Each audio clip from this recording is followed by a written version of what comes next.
আপনার সন্তানকে আপনি ডাক্তার, ডক্টর, ইঞ্জিনিয়ার, প্রফেসর যা বানানোর বানান, ইসলাম এটাতে কোনো নিষেধ দেয় নাই। ইসলাম এটাতে নিষেধ দেয় নাই। কারণ ডাক্তার যদি না থাকে রোগীরা সেবা পাবে তো পাবে কিভাবে? কথা বলতে হবে ভাই, একটু একটু উত্তর দিতে হবে। ইঞ্জিনিয়ার যদি না থাকে এতগুলো ফ্লাইওভার কেমনে হবে? তাহলে ইঞ্জিনিয়ারের দরকার, ডাক্তারের দরকার, ড্রাইভারের দরকার, প্রত্যেকটা প্রফেশনে মানুষের দরকার আছে। তাহলে এটার জন্য শিক্ষারও দরকার আছে। এতগুলো শিক্ষার ভিতরে কেন কোরআনের শিক্ষা দরকার? প্রশ্ন এই জায়গায়, বুঝবেন জিনিসটা। আমরা যে শিক্ষাকে আপন করে নিই, আমার কথায় কেউ কষ্ট নেবেন না, কারণ আপনার জ্ঞান আছে, আপনি ভেবে দেখতে পারেন। যতগুলা বৃদ্ধাশ্রমে মা বাবা আছে, বেশিরভাগ মা বাবারা সচ্ছল পরিবারের। এটা আপনি আপনার জ্ঞান দিয়ে ভেবে দেখেন। আমি আমার ছোট্ট গবেষণায় যেটা পেয়েছি আমি আপনাদেরকে বলছি। যতগুলা মা বাবা বৃদ্ধাশ্রমে আছে সবগুলা হচ্ছে সচ্ছল পরিবারের, শিক্ষিত ফ্যামিলির। আমার মতো মূর্খ ফ্যামিলির খুব কম আছে ওখানে, সব হাই গ্রেড শিক্ষিত ফ্যামিলির মা বাবারা ওখানে। আচ্ছা, যে মা বাবারা আজকে বৃদ্ধাশ্রমে আছে ওনারা কি এই স্বপ্ন কখনো কল্পনা করেছিল যে আমি আমার সন্তান থেকে দূরে থাকব? উনি কি সন্তানকে পড়ালেখা করেছেন এই নিয়তে যে একদিন এই সন্তান বড় হয়ে বড় প্রফেসর, ডক্টর হবে, কোটি টাকা কামাবে, আমাকে বৃদ্ধাশ্রমে ফেলে দেবে? এই নিয়ত তো করেনি। তাহলে কোন শিক্ষার অভাবে ওই সন্তান মাকে মায়ের মর্যাদা দিতে জানলো না, বাবাকে বাবার মর্যাদা দিতে জানলো না? শ্রদ্ধার সাথে বলি, পৃথিবীর কোন সাবজেক্টে মা বাবার প্রতি ভালোবাসার ব্যবহারের উদাহরণ আপনি কোন শিক্ষাই পাবেন না, একমাত্র ইসলামের শিক্ষায় সেটা পাবেন। সুবহানাল্লাহ। বুঝবেন?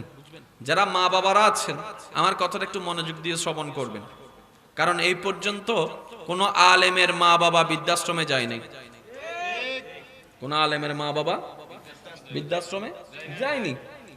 কোন আলেম এখনো পর্যন্ত মা বাবার গায়ে হাত তোলা তো দূরের কথা, চোখে চোখ রেখে চিল্লাই কথা বলেনি। তাহলে এই আলেম কি শিখলো, কোথায় পেল? সেটাই হচ্ছে কোরআন, সেটাই হচ্ছে হাদিস। সুবহানাল্লাহ। তাহলে আপনি আপনার সন্তানকে ইসলামের শিক্ষাটা এই জন্য দিন, পরকাল না হয় বাতে দিলাম, অন্তত দুনিয়াতে যেন আপনি আপনার প্রাপ্য সম্মানটুকু পান, এই সন্তান যেন আপনার সাথে কখনো বেয়াদবি করতে না পারে, সেজন্য ইসলামের শিক্ষার দরকার আছে। সুবহানাল্লাহ। তাহলে দুনিয়াবি একটা বেনিফিট আছে না নাই? আপনারা আপনাদের বিবেক দিয়ে বলেন, আমার কথা গ্রহণ করতে হবে এমন কোনো বাধ্যকতা নাই, আপনারা আপনাদের জ্ঞান দিয়ে বিবেচনা করেন। দ্বিতীয় নাম্বার, সন্তান যখন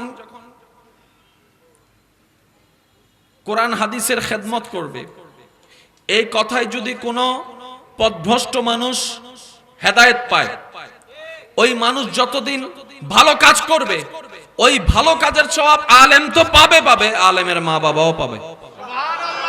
এবার সে আলেমের মা বাপ যদি কবরে থাকে, একবার দরুদ শরীফ পড়েন, আল্লাহুম্মা সাল্লি আলা মাওলানা মুহাম্মদ ওয়া আলা আলি সাইয়্যিদিনা মাওলানা। উচ্চ আওয়াজ একবার বলেন মারহাবা। যেগুলো আছেন একটু মনোযোগ দিবেন। লাইফ পরিবর্তন করার ইচ্ছা আছে তো? পরকালে শান্তি থাকার, দুনিয়াতে সম্মান এবং শান্তিতে থাকার ইচ্ছা আছে? তাহলে কিছুটা কাজ আপনাকে করতে হবে।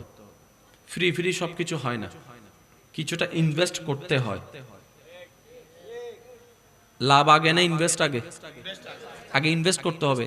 এই মাদ্রাসা না দিয়ে যদি আপনি ছাত্র তৈরি করতেন, আগে মাদ্রাসা তারপরে না ছাত্র, ছাত্রের পরে না হাফেজ, হাফেজের পরে না আলেম।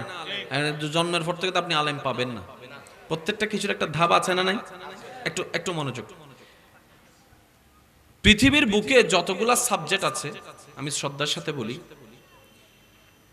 একটা সাবজেক্ট আরেকটা সাবজেক্টকে কোনো না কোনো যুগে কোনো না কোনো সময় টক্কর দেওয়ার ক্ষমতা রাখে। যেমন বিজ্ঞান, সারা বিশ্ব যদিও বিজ্ঞানের মারফতে চলছে, বিজ্ঞানের প্রভাব, এই বিজ্ঞানের আবিষ্কারক বিভিন্ন বিজ্ঞানী এক এক সময় যে কথাগুলো বলেছেন, আজকের দিনে এসে অনেক বিজ্ঞানের কথা মিথ্যা প্রমাণিত হচ্ছে। কারণ টেকনোলজি যত উন্নতির দিকে যাচ্ছে, নতুন নতুন জিনিস আবিষ্কার হচ্ছে, পুরাতনদের কথা মিথ্যা প্রমাণিত হচ্ছে কিংবা গবেষণায় কমতি মনে হচ্ছে। একটু ভেবে দেখেন, 1450 বছর ধরে একই কোরআন একই অবস্থায় আছে। আর একটু জোরে, এখনো পর্যন্ত কেউ এসে কোরআন পড়ে বলেনি 2024 সালের সাথে, 23 সালের সাথে, 25 সালের সাথে, 22 সালের সাথে, 20 সালের সাথে এই আয়াত মিলতেছে না, এটা একটু বাদ দেওয়া দরকার। বলার কোনো সুযোগ, জোরে বলেন না, বলার কোনো সুযোগ। যে সাউন্ড সিস্টেমে এখন আমি কথা বলছি, 2025-30 সালে এই সাউন্ড সিস্টেম আনলে চলবেও না। সময়ের চাহিদায় অনেক কিছুই পরিবর্তন করতে, পৃথিবীর বুকে আল কোরআন স্বতন্ত্র একটি কিতাব, যে কিতাবের কোনো পরিবর্তনের দরকার হয় নাই। চিৎকার দিয়ে বলেন সুবহানাল্লাহ।